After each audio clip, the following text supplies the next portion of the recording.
Hola, bienvenidos jóvenes a, este primer tema sobre la lectura que ya les encargué, que debieron haber revisado, que estaba ahí disponible en el aula virtual, sobre Mario Bunge. El texto es La ciencia, su método y su filosofía.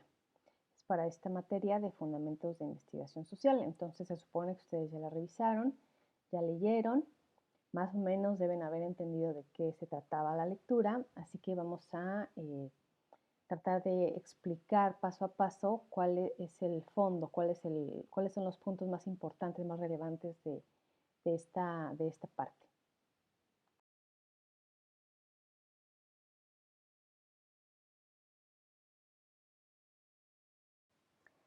Antes de abordar qué es la metodología y para qué sirve la metodología, debemos detenernos un momento a pensar en el porqué de la metodología. ¿Por qué tenemos que estudiar esta materia?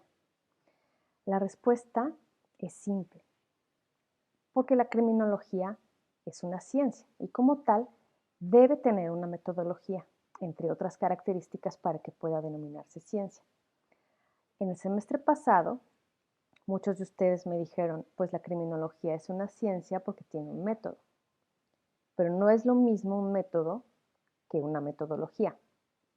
El método es un proceso mucho más mental, mucho más de cómo me voy a acercar a la realidad, a estudiarla, a partir de qué proceso mental lo voy a hacer.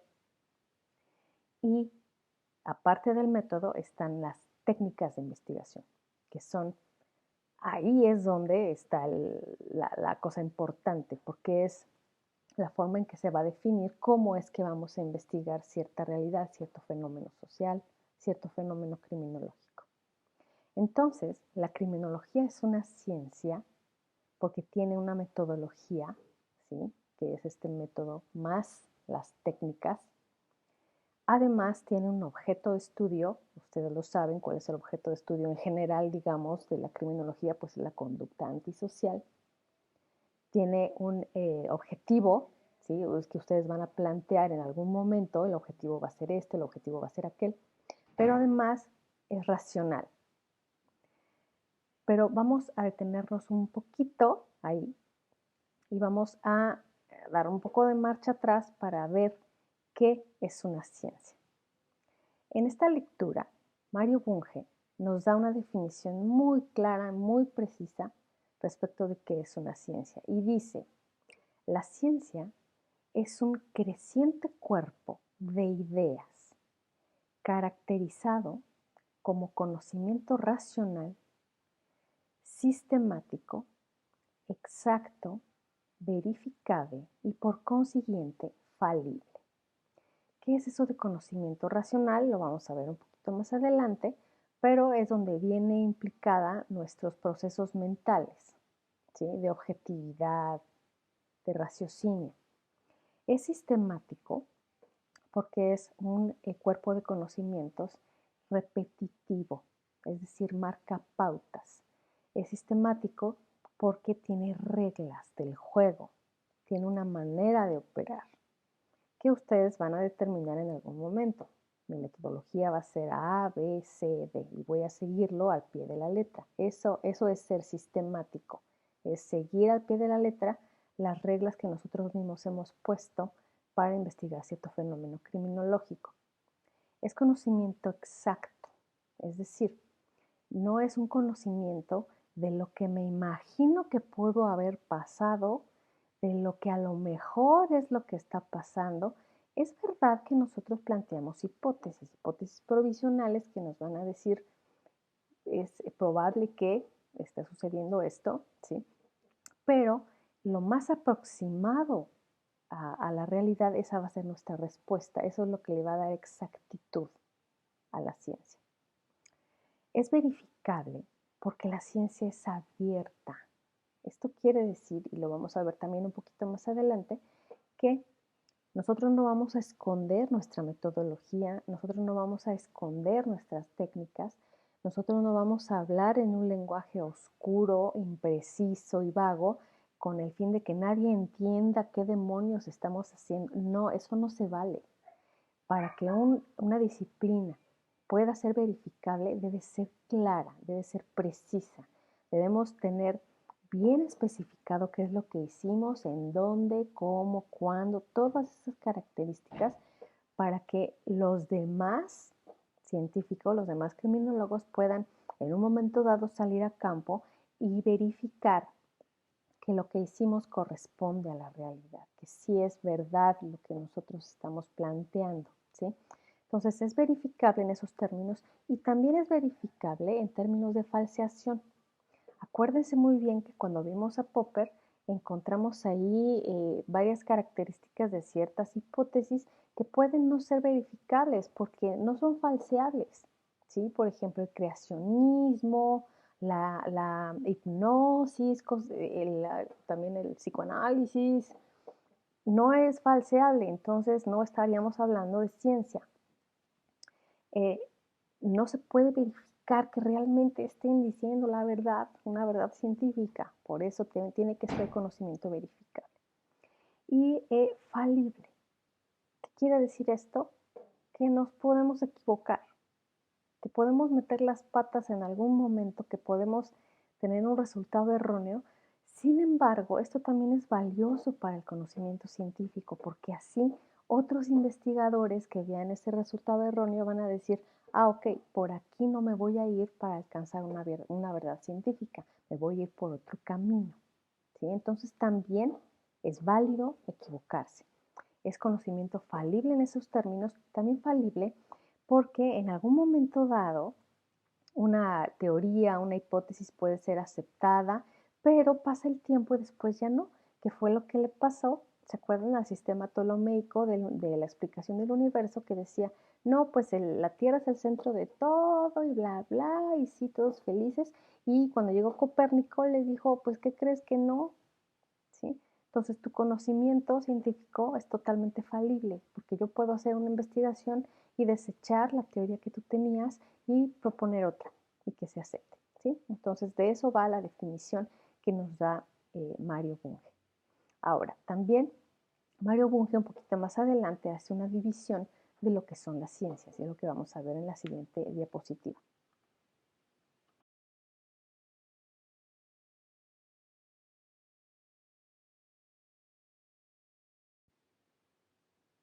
Bueno, entonces, Bunge hace una división de las ciencias. Dice, hay ciencias formales y hay ciencias fácticas. Inicia argumentando que no toda la investigación científica procura tener conocimiento objetivo, es decir, respecto de algo material, de una realidad material. Entonces, de ahí hace esta división entre ciencias formales y ciencias fácticas. Las ciencias formales son la lógica y la matemática. Se denominan de esa forma al referirse a los sistemas de lógica formal y a la matemática pura. Entonces, ¿por qué se les dice formales? Cuando hay, digamos, conocimientos que ustedes van adquiriendo y que los matematizan, los expresan en términos de lógica o en términos de símbolos matemáticos, eso quiere decir que se están formalizando, que se formaliza una, digamos, una hipótesis.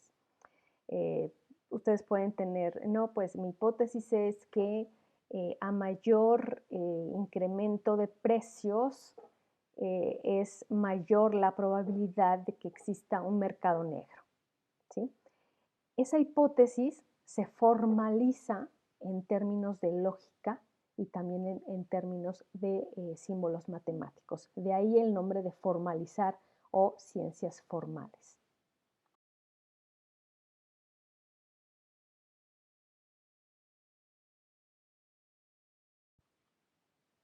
Aquí tenemos un ejemplo de cómo es que la lógica se expresa los enunciados, sus hipótesis pueden ser expresadas en términos de símbolos de la lógica y cómo estos símbolos se relacionan entre sí. Entonces, a partir de ahí se entiende que es una abstracción, ¿sí? Ustedes no han visto ninguna de estas expresiones caminando por la calle o saludándolos de lejos, o sea, son abstracciones, son operaciones mentales que solo vamos a entender de manera mental. Entonces, las ciencias formales, por excelencia, son abstractas y la lógica es una de ellas.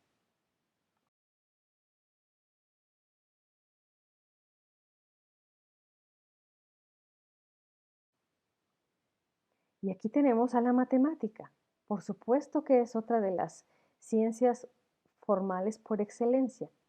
Nos dan un montón de símbolos y que elévalo al cuadrado y que si A más B y que si quién sabe qué tanta cosa, que son puras operaciones que hemos hecho con nuestra cabeza. Sí, las pasamos a lápiz y papel y ahí las expresamos, pero realmente, ¿cuántos de ustedes han visto pasar por la calle a un número 3? No, nosotros podemos ver 3 personas y en nuestra cabeza son 3 personas, pero eso no quiere decir que ahí objetivamente o materialmente esté el número 3 expresado, ¿sí? Esa, digamos, expresión del número 3 está nada más en nuestra mente. Lo mismo pasa con las ecuaciones. Nadie ha visto pasar una ecuación por la calle ni cometer un delito, ¿verdad que no? Entonces, de ahí la diferencia entre lo que son las ciencias formales y las ciencias fácticas, que ahorita las vamos a ver. Entonces, las matemáticas y la lógica son una de las ciencias más abstractas que existen. Son, digamos, ideales en términos de que son ideas que tenemos en nuestra cabeza y son abstracciones. No podemos tocar absolutamente nada de la matemática y de la lógica. Sin embargo, están ahí siempre.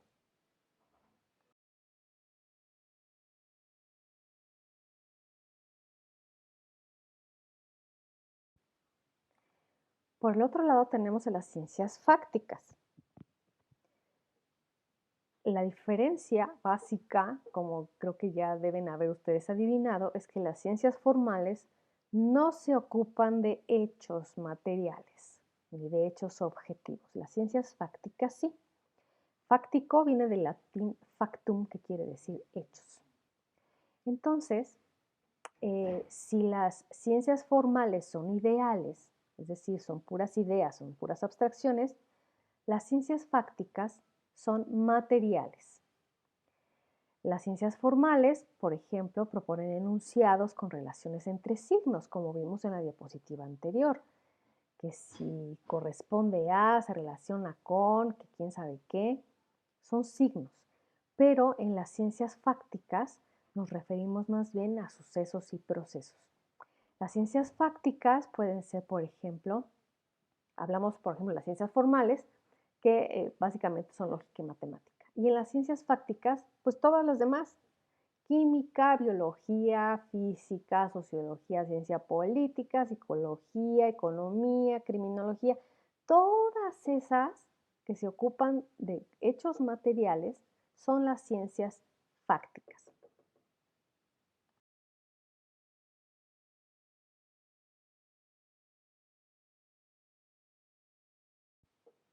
Por ejemplo, aquí tenemos en esta diapositiva a la economía. La economía es una de las ciencias sociales más sólidas, más fuertes, que se ha desarrollado de manera impresionante en los últimos años, que se ocupa pues, básicamente del comportamiento de los mercados, ¿no? Sea macro, sea micro, pero son objetos, son materias las que observa, ¿sí? Dinero, comportamiento económico, el ingreso, el PIB y quién sabe qué tanta cosa, que son de las que se ocupa la economía. Y tenemos también a la criminología, que se ocupa también de hechos, de cosas materiales, como la conducta antisocial realizada precisamente pues por personas, ¿no?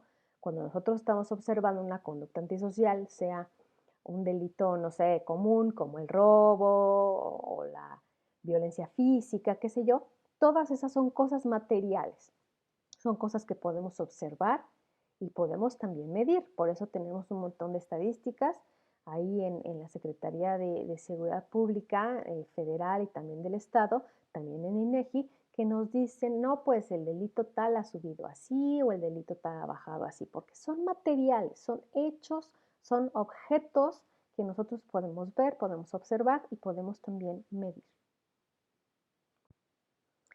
Sin embargo, no quiere decir que por haber hecho esta división entre ciencias formales y ciencias fácticas, no quiere decir que no va a haber comunicación entre unas y otras. Por ejemplo, ¿qué sería de la economía si no utilizara la matemática o a la lógica? ¿Qué sería de la criminología si no se utilizara también la matemática y la lógica? ¿En qué forma se utiliza la criminología o la matemática? Pues con el ejercicio de la estadística, y ustedes en algún momento de su carrera van a llevar precisamente la metodología cuantitativa, donde van a aprender a utilizar algo de estadística. Y de hecho en esta materia también vamos a ver algunas cositas, así un acercamiento, así como muy básico de lo que es la estadística, porque la criminología debe utilizar las matemáticas. Además es muy padre, porque cuando ustedes plantean un problema de investigación y dicen, no, pues mi problema va a ser, por ejemplo, la violencia doméstica en Santa Rosa Jauregui, en la comunidad Pie de Gallo, una cosa así. Ustedes lo pueden plantear de esa manera y para justificar precisamente su problema de investigación, me van a traer un montón de datos duros, un montón de cifras, que digan, no, pues es que la cuestión de la violencia doméstica en Santa Rosa Jauregui está subiendo, según la estadística, ha subido y subió más en abril y mayo con el confinamiento, porque pues todos estuvieron encerrados y la cosa se puso peor y súper violenta, bla. Entonces, con esos datos duros, con esas cifras, es como ustedes pueden fundamentar sólidamente la validez de su problema de investigación. A veces uno dice, bueno, pero ¿por qué siempre quieren cifras? ¿Por qué a todo lo quieren justificar con matemáticas? Pues porque es lo más cercano a la realidad más exacta y visible que nosotros podemos tener. Porque nosotros como investigadores y ustedes como criminólogos no van a poder estar presentes en la comunidad Pie de Gallo exactamente en el momento en el que un señor se está madreando a su mujer. O sea, no pueden estar presentes ni siquiera en ese momento, ni en los otros muchos más casos que se pueden estar dando en esa comunidad. Entonces, ¿de qué forma ustedes van a justificar que es válido, que es necesario investigar la violencia doméstica en esa comunidad? Pues dándonos cifras. Está así, ha subido, ha aumentado o de repente desapareció el fenómeno, cosa que no va a pasar, por supuesto, pero eh, con eso, con las cifras matemáticas, y es algo muy padre porque así me pasó en la maestría y así me pasó también en el doctorado, que iniciando nuestra justificación del problema con cifras, es bien difícil que un sinodal o que un director de tesis nos pueda tirar nuestro problema de investigación. O sea, tirarlo en términos de no es cierto, no es válido, no importa, cambia de tema de investigación. Es muy difícil que nos lo puedan tirar porque viene justificado numéricamente. Así la criminología va a estar utilizando, va a estar comunicándose de manera sistemática con las matemáticas. Por ello es muy importante que ustedes tengan en cuenta que no estamos divorciados de la matemática, sino que nos necesitamos los unos a los otros.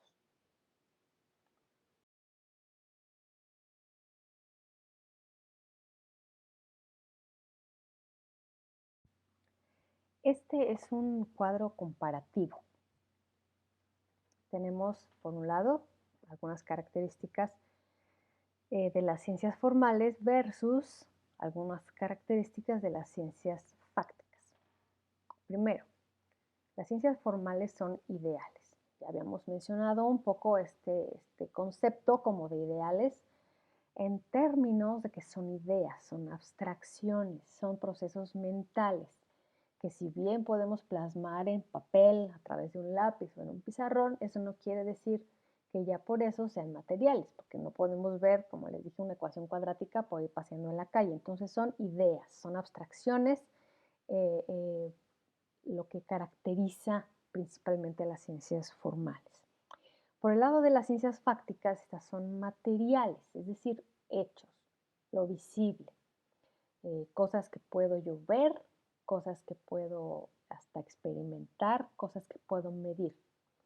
Ojo aquí, esto no quiere decir que si un criminólogo va a investigar algún aspecto subjetivo, digamos, de la violencia o de la intención del delincuente o cosas así, cosas de ese tipo que se mantienen como más en el ámbito subjetivo, esto no quiere decir que ya nos pasamos a las ciencias formales, o sea, no.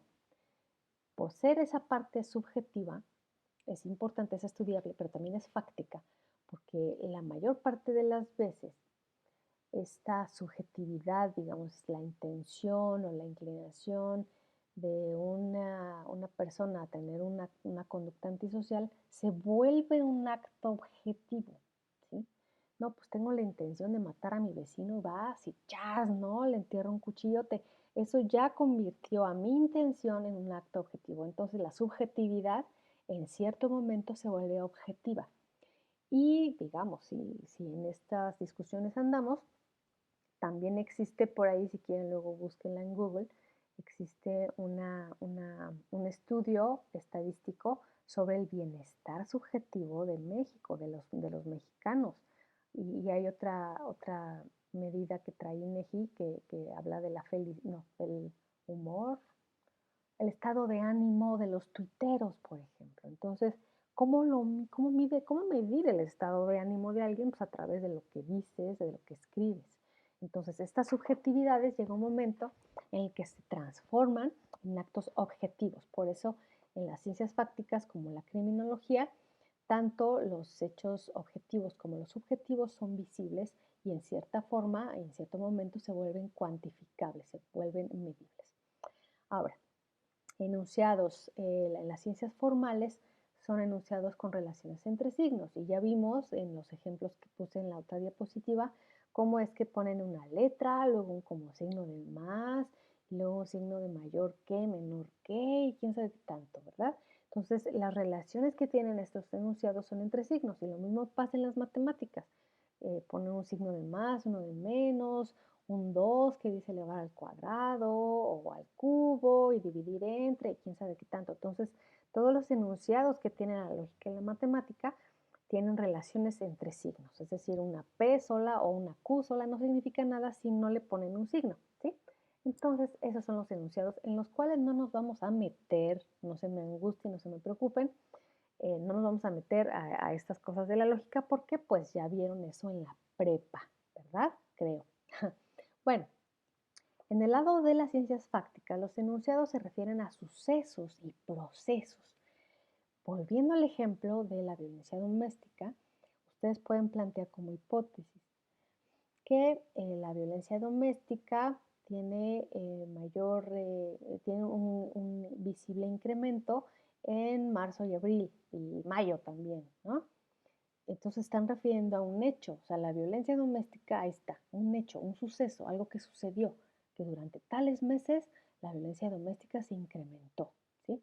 Y también a un proceso, no, pues la violencia doméstica se ha estado incrementando durante estos marcos temporales, durante todo este tiempo y ha desencadenado, qué sé yo, no sé, deserción escolar, o un incremento en las denuncias ante la fiscalía, o qué sé yo. Entonces se pueden referir a sucesos, a cosas visibles y también a procesos.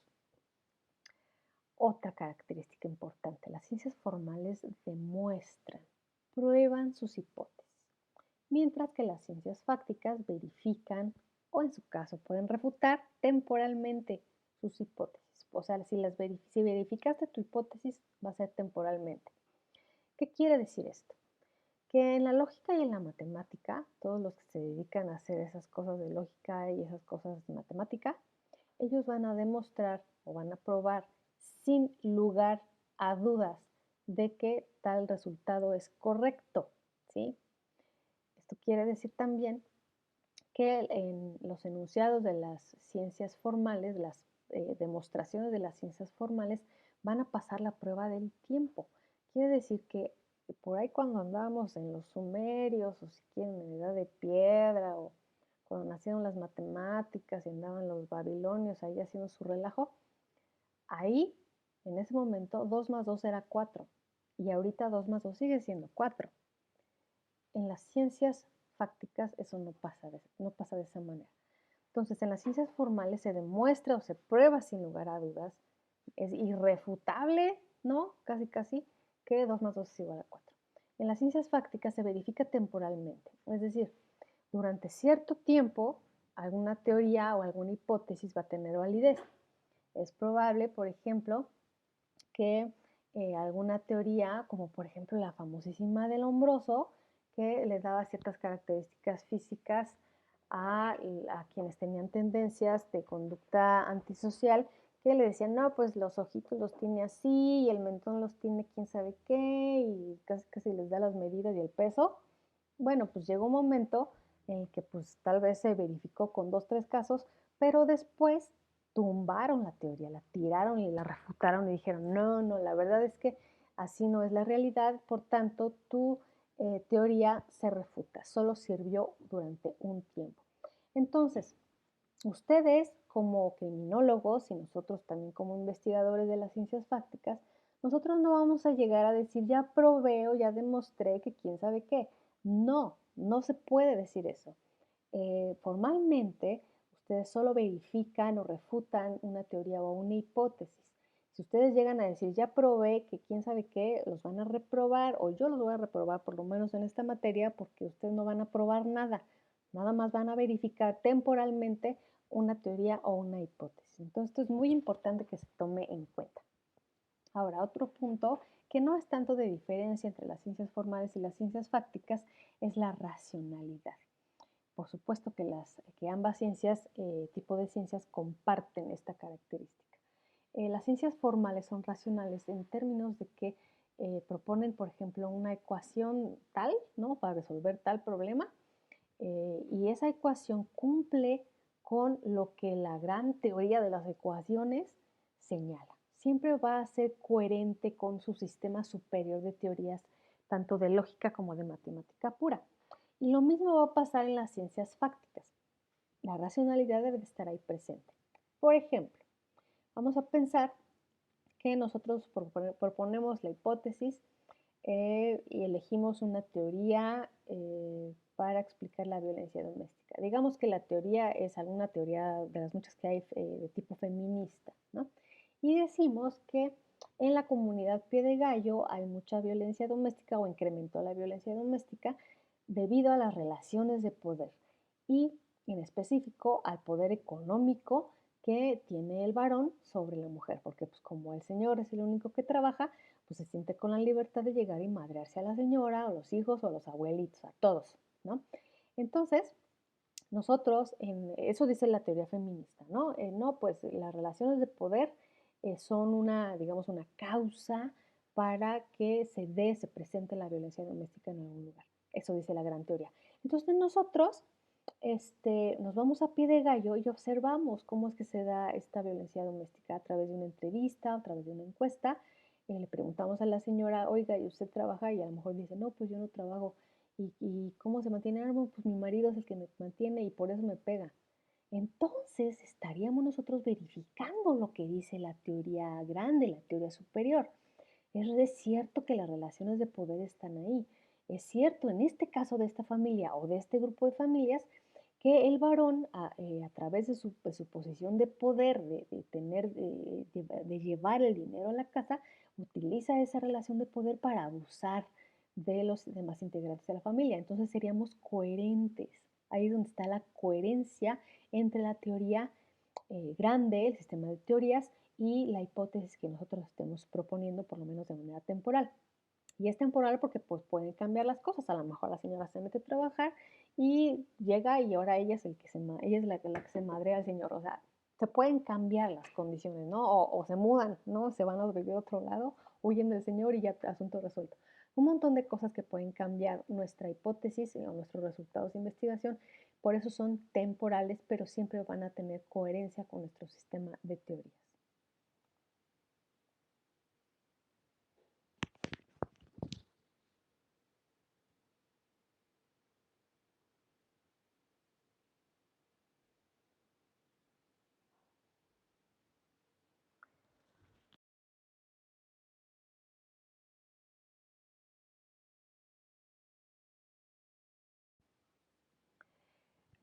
digamos, en resumen, el propio método científico en las ciencias fácticas impide que las hipótesis sean finales, así ya probé, ya demostré sin lugar a dudas. El propio método científico te lo impide. El científico va a buscar la cantidad de casos necesaria para confirmar o verificar sus hipótesis, pero también va a buscar los casos en los que no se cumplan, es decir, va a aplicar en cierta medida esta parte falsacionista popperiana de que hablamos el semestre pasado. Las teorías formales, las matemáticas, por ejemplo, pueden ser llevadas a un grado de perfección. Sin embargo, ya que llegaron a ese grado, pues ahí se quedaron y ya, ¿sí? Se estancan. Y lo padre, digamos, lo divertido de las ciencias fácticas es que al ocuparse de hechos que son esencialmente defectuosos, pues tienden a ser perfectibles.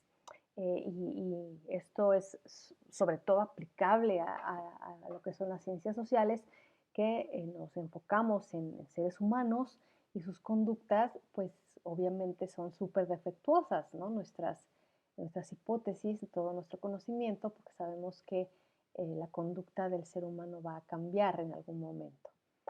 Bueno, ¿qué entendemos por conocimiento racional entonces? Y Mario Bunge da ciertas características ahí.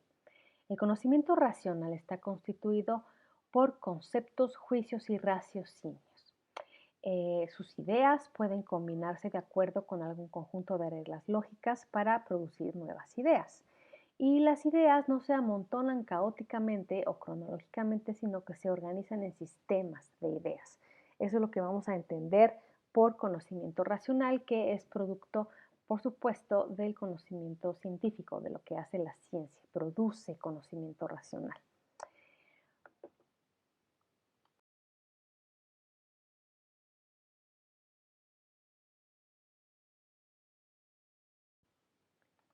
El conocimiento también es objetivo. En la ciencia el conocimiento es objetivo. Y por ello vamos a entender que el conocimiento concuerda aproximadamente con su objeto, busca alcanzar la verdad fáctica, la verdad de los hechos. Verifica la adaptación de las ideas a los hechos recurriendo a un intercambio con los propios hechos, es decir, observa y experimenta. Quise poner, por ejemplo, esta imagen del rinoceronte que está interpretando la realidad a través de lo que observa que está delante de él. Y por supuesto, pues le estorba ahí su cuernote, ¿no? Y no tiene una percepción objetiva de la realidad porque hay algo que ahí lo está obstruyendo. Y es algo que pasa muchísimo, sobre todo con los científicos sociales, que muchas veces nuestros prejuicios nos nublan la visión, nos nublan la percepción de lo que está delante de nosotros. Podemos pensar, por ejemplo, de entrada, que una persona, digamos, más o menos entre sus 20 años y sus 30 años que encontramos así en la calle, más o menos chaparrillo, con cierto color de piel, con cierta manera de vestir, no sé, que trae sus pantalones así como que a la mitad y se le ven los calzonzotes, y decimos, ese es un cholo y seguramente es un delincuente, ¿sí o no? Muchas veces se piensa así, de seguro es un cholo, de seguro es un delincuente, de seguro me va a robar la cartera o me va a querer robar el celular porque yo ya lo vi, tiene facha de delincuente. Es un súper prejuicio que está ahí nublándonos la visión. A lo mejor el chavo ni siquiera nos ha visto ni nos fuma y luego ni siquiera es delincuente y ya le estamos nosotros colgando todos los milagros que se nos ocurren precisamente nublados por nuestros prejuicios. Entonces, el conocimiento objetivo no funciona de esa manera. Digamos que concuerda aproximadamente con su objeto, digamos, no podemos hacer como que una adecuación tan perfecta, pero sí vamos a nosotros a extraer algunas características de cierto fenómeno, de cierto grupo de individuos y podemos obtener conocimiento objetivo de ello sin permitir que nuestros prejuicios nublen y obstruyan nuestra visión. Es muy importante que se lo tengan en cuenta. Por ejemplo, si ustedes salen a campo pensando que todos los hombres son opresores por naturaleza, pues eso es lo que van a encontrar, porque sus propios prejuicios van a estar guiándolos a encontrar a como dé lugar que los hombres, los varones son opresores por naturaleza. Y eso les va a desviar tal vez un poco la visión, porque pueden encontrar casos contrarios donde más bien está la mujer haciendo opresión en la familia y ustedes no lo van a querer ver porque hay un prejuiciote ahí que de entrada dice, no, el varón es malo, es opresor y quién sabe qué. No, no, no. O sea, debemos de ir a campo con una visión mucho más objetiva de lo que es la realidad, de lo que nos vamos a encontrar, sin permitir que los prejuicios y las prenociones nos nublen la visión. Es muy entendible pensar que si una teoría dice eso, por ejemplo, generaliza en esos términos de que todos los hombres son opresores, es una teoría que no es científica, porque esa es una afirmación totalmente falsa, incoherente, incongruente con los hechos. No ha podido probarse que todos lo sean. Entonces, debemos tener cuidado en ese tipo de cosas. Espero que vaya quedando más o menos clara la idea de la objetividad.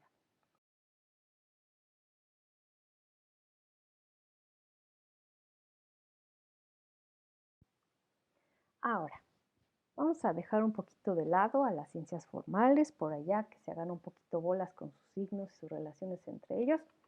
Y vamos a ver las principales características de la ciencia fáctica, entre ellas, pues, la criminología. Primera característica súper importante. El conocimiento científico es fáctico, es decir, parte de los hechos. Los respeta hasta cierto punto y siempre vuelve a ellos. ¿Qué quiere decir esto? Que nosotros vamos a empezar nuestro conocimiento científico a partir de los hechos que estén ahí presentes y que nos estén tal vez transmitiendo un problema. Vamos a analizarlos, los respetamos, así como que a ver, te volteo tantito, a ver, te analizo por un lado, por el otro y siempre regresas a ese hecho, a volver a observarlo para ver si es cierto que se comporta tal y como tú piensas que lo está haciendo.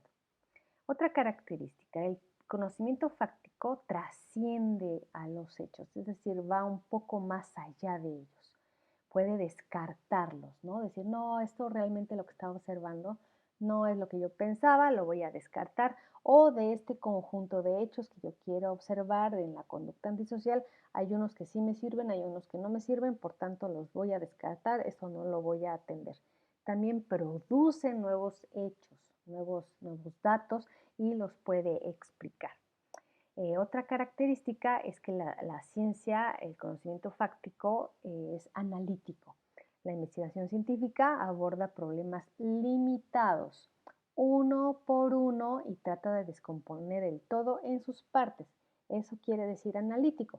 Es decir, ustedes como criminólogos no van a llegar a investigar toda la delincuencia del país, toda la violencia del país. No, o sea, no se puede investigar algo así. Deben de centrarse a ser analíticos en algo en específico, ¿sí? Puede ser la delincuencia nada más en la colonia Menchaca, o sí, y la delincuencia, ¿y qué tipo de delincuencia va a ser? A lo mejor la delincuencia de oportunidad nada más. No, pues el robo a vehículo en Menchaca, en las noches del fin de semana. O sea, ya se fueron ustedes a limitarlo todavía más en vez de estudiar el todo, así toda la delincuencia de todo un país. Se van a ir a un delito de oportunidad en tal colonia durante tales días de la semana a lo largo de 3 meses, por ejemplo, una cosa así. Entonces tiene que ser muy limitado y es uno a uno, una cosa por una. No pueden ustedes estudiar a la misma vez del delito de oportunidad. Ay, también me voy a estudiar la delincuencia organizada en Tijuana. O sea, no se puede, ¿sí? Debe ser una cosa a la vez. Esa es una característica muy, muy padre de la ciencia fáctica. Otra, se especializa, es especializada.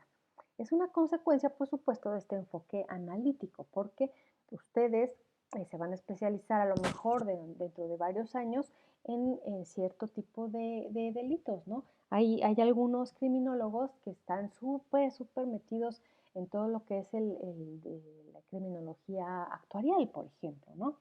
Y se van al diseño ambiental y no sé qué, y se especializaron en ello. O hay otros que no, pues me voy a meter de lleno a delincuencia organizada, o me voy a meter de lleno a violencia intrafamiliar o a cuestiones feministas, pero es solo hasta que uno empiece a investigar es cuando se da cuenta en qué diablo se va a especializar. Y eso es una característica muy importante de la criminología como ciencia fáctica. Otra característica es el conocimiento científico y el criminológico también es claro y preciso. Los problemas son distintos a los de otras ciencias y los resultados deben ser claros. La diferencia con el conocimiento ordinario es que el conocimiento ordinario del sentido común es que es vago e inexacto, ¿no? Entonces, es muy importante tener en cuenta esta característica, es un conocimiento claro y preciso. No van a dar ustedes rollos así súper posmodernos de que nadie va a entender y súper oscuros y enredados, que quién sabe qué están ustedes diciendo. No, debe haber claridad. Y quise ponerles esta imagen de Karl Popper, que tiene una cara divina, un viejito muy lindo, pero no, la verdad es que era bastante canijo. Dice, para mí, buscar la sencillez y lucidez es un deber moral de todos los intelectuales. La falta de claridad es un pecado y la presunción un crimen. O sea, andar presumiendo por ahí, ay, yo soy bien inteligente, quién sabe qué, es para Popper es un crimen. Entonces, deben ustedes esforzarse por redactar de manera clara, de manera precisa lo que ustedes están observando, sus hipótesis, sus resultados, todo de manera clara y de manera precisa. Otra característica también de esta claridad y de la precisión, para poderla lograr, es que los problemas, por ejemplo, se formulan de manera clara, no vayan a hacerse pelotas o a contradecirse en una sola oración. Mucho cuidado con eso. La ciencia, para tener esta claridad, también parte de nociones que parecen claras y después, sí es cierto, las complicamos. Digamos, es muy común decir, ay, qué fácil de entender la violencia doméstica, pues es nada más de que uno le pega al otro. No, o sea, no es nada más que uno le pegue al otro.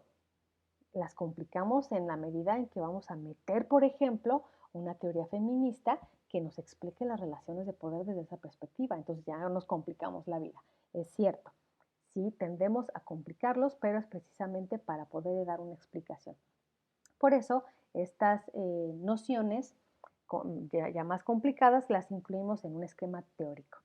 La ciencia también define la mayoría de los conceptos, esto es muy importante que lo hagan cuando ustedes van a decir, no, pues voy a estudiar la violencia. ¿Qué es violencia? Ah, voy a definirla de tal y tal y tal manera, pero que ese concepto, por favor, sea súper claro y además que sea operacionalizable, es decir, que sea eh, fácil de encontrar en la realidad, que en cierta medida pueda lograr ser medible. Vamos a ver un poco más adelante este asunto de la operacionalización de los conceptos.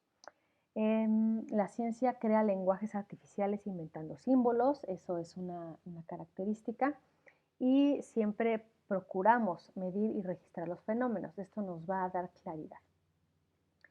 Otra característica del conocimiento científico fáctico es que es comunicable. No es inefable, sino expresable. No es privado, sino público. Es decir, ustedes no se van a inventar un lenguaje acá todo meta, ¿no? Así metalenguaje para comunicarse entre ustedes. No lo pueden hacer. Por eso, y es algo muy padre que tiene la estadística, y lo estuve viendo en el cursito el curso que tomé en este rato que estuvimos encerrados, es que nos ayuda a comunicarnos con las demás ciencias. La estadística tiende puentes que son increíbles. Establecer un lenguaje, digamos, un andamiaje común que les permita comunicarse con los demás es súper, súper importante. Por eso el lenguaje de la ciencia es público, no es privado, no es nada más para que ustedes, los criminólogos, se entiendan entre ustedes y si llega un sociólogo a tratar de entender qué hicieron, que sepa la bola, quién sabe qué fue lo que dijeron y que no entienda nada. Y hasta un físico, un químico, un médico, un biólogo, todos deben ser capaces de entender lo que ustedes están diciendo.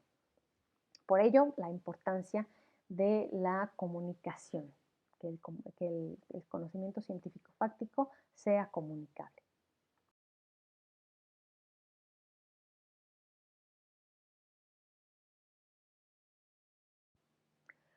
Otra característica del conocimiento científico en la ciencia fáctica es verificable. Es decir, debe aprobar el examen de la experiencia. ¿Qué quiere decir eso? que cuando experimenten resulte eso que ustedes están planteando y que si llega otro criminólogo a hacer un experimento similar al de ustedes, pues tenga un resultado bastante parecido a lo que ustedes obtuvieron. Entonces, se trata de que se pueda verificar en campo a través de una entrevista, de una encuesta, bla, bla, que lo que ustedes planteen como hipótesis es temporalmente verificable o tal vez no lo sea, pero debe poder hacerse. Por ejemplo, usted dice, no, pues yo voy a poner la teoría de que Dios creó al mundo. A ver cómo le van a hacer para verificarlo. O sea, es súper difícil, ¿no? Más bien imposible. O sea, no pueden hacer eso. Deben ser eh, hipótesis que puedan ustedes verificar en campo, ¿sí? Que sea factible llegar y hacerle preguntas a alguien, ¿no? Otro ejemplo de un conocimiento no verificable es, por ejemplo, decir, no, pues toda la violencia en Querétaro se debe a la corrupción del presidente de la República. Si ustedes me dicen cómo le van a ir a hacer para entrevistar al presidente de la República, pues vale. Pero si ustedes dicen, no, se me hace que no voy a poder llegar hasta allá, pues mejor no lo planteen, ¿sí? Entonces deben de ser cosas verificables. Lo mismo pasa, y es un problema muy, muy grande que tenemos con la delincuencia organizada, es que es muy difícil entrevistarlos. O sea, ¿cómo le hacen para acercarse a gente que está, digamos así, en las esferas más importantes de la delincuencia organizada? ¿Cómo le van a hacer para entrevistarlo? Pues es una mega broca, ¿no? Por ello, el conocimiento criminológico en estos temas es limitado porque es muy difícil verificar con entrevistas, con encuestas, este asunto de, varios problemas que tenemos con la delincuencia organizada. Entonces, es muy importante que sea verificable. Otra característica de la investigación científica fáctica es que es metódica, ¿sí? No es errática, más bien la planean. De ahí que es importante la metodología. Si ustedes dicen, primero voy a plantear mi problema, luego voy a hacer una hipótesis, luego voy a salir a campo y voy a aplicar 40 entrevistas a tales personas. Y todo eso que ustedes están planteando es exactamente lo que van a hacer. O sea, no pueden llegar y de repente, no, pues decidí que mejor voy a levantar una encuesta y hacer lo que se me dé la gana con ella. No se puede hacer eso. Ustedes ya planearon hacer una investigación con cierto tipo de metodología, con ciertos pasos, esos van a ser y se acabó, ¿sí? Entonces, a eso se refiere con que sea metódica. El conocimiento científico también es sistemático, ya lo habíamos mencionado anteriormente. Una ciencia no es un agregado de información que no tiene conexión entre sí. Más bien son ideas conectadas que tienen lógica entre ellas. Si ustedes revisan alguna teoría criminológica, por ejemplo, todo lo que es la criminología actuarial, tiene muchísima conexión todas las, digamos, con lo que es la prevención situacional, ¿no? Que viene de ahí. Entonces, ese enfoque de la prevención situacional tiene una conexión lógica con lo que es la criminología actuarial. Entonces, no van a encontrar ustedes en el conocimiento científico que no está conectado, que es inconexo, que no tiene relación, sino más bien cómo se van relacionándose, como estableciendo una trama entre ellos. Otra característica es que el conocimiento científico es explicativo. Intenta explicar los hechos en términos de leyes y leyes en términos de principios, que bueno, eso se ve algo positivista, así de que, quiero hacer una ley general. Pues aquí Mario Bunge se está refiriendo también a las ciencias de la naturaleza, donde es muchísimo más fácil establecer una ley o usarlas, porque ya tienen un montón de leyes. En ciencias sociales es complicado llegar a leyes. Sí, hay algunas leyes por ahí, pero digamos que ustedes como científicos van a intentar explicar algo. Si ustedes plantean una hipótesis explicativa, están haciendo ciencia. ¿De acuerdo? Entonces, bueno, esta es una gran característica de estas ciencias fácticas. Es abierta, la ciencia es abierta, ya lo había yo mencionado anteriormente. No reconocemos barreras a priori que limiten el conocimiento. Deben quitarse esas barreras. Es muy importante y esto es, yo lo reconozco, un defecto que tenemos dentro de ciencias sociales y también dentro de ciencias naturales, todos, que luego usamos un lenguaje que quién sabe qué diablos estamos diciendo. Es muy importante que ustedes cuando escriban, cuando redacten sus trabajos, se acostumbren a hacerse entender, porque de esta manera van a hacer que la ciencia sea abierta. Si ustedes se acuerdan de Galileo, cuando lo vimos el semestre pasado, a lo mejor por ahí se les escapó un poco esta parte, Galileo utilizaba un lenguaje vernáculo, es decir, el lenguaje común del pueblo italiano, bueno, creo que estaba en Florencia, o quién sé dónde diablos, pero por allí. Utilizaba ese lenguaje para escribir. Entonces eso logró que Galileo fuera famosísimo, porque todo el mundo le entendía. Y bueno, eso también resultó algo malo porque pues, también la iglesia le entendió y fue cuando pues, le cayó la Inquisición. Entonces es necesario que ustedes cuando escriban sean, digamos, súper claros, súper abiertos y explicar así paso por paso cómo le hicieron para llegar a los resultados que obtuvieron sin tratar de esconder absolutamente nada. Y otra característica, la última que tengo aquí anotada, es que la ciencia es útil, busca la verdad, la ciencia es eficaz en la provisión de herramientas para el bien y lamentablemente también para hacer el mal. Entonces, siempre va a tener una utilidad lo que hagamos. Es muy importante también eso, que ustedes sepan que ustedes como criminólogos, como científicos sociales, van a producir conocimiento útil, algo que tal vez no el año que entra, pero tal vez sí dentro de 10 años, quién sabe, alguien va a encontrar su tesis por ahí escondida entre el mar de datos que hay en internet y van a decir, yo necesitaba saber sobre esta comunidad y ya la investigaron. Su conocimiento va a llegar a ser útil en algún momento. Y bueno, dejé también aquí esta imagen de Mario Bunge que dice, y es muy padre esta frase, el mundo del hombre contemporáneo se funda sobre los resultados de la ciencia. El dato va a reemplazar al mito, la teoría a la fantasía y la predicción a la profecía. Creo que es una frase muy, muy padre.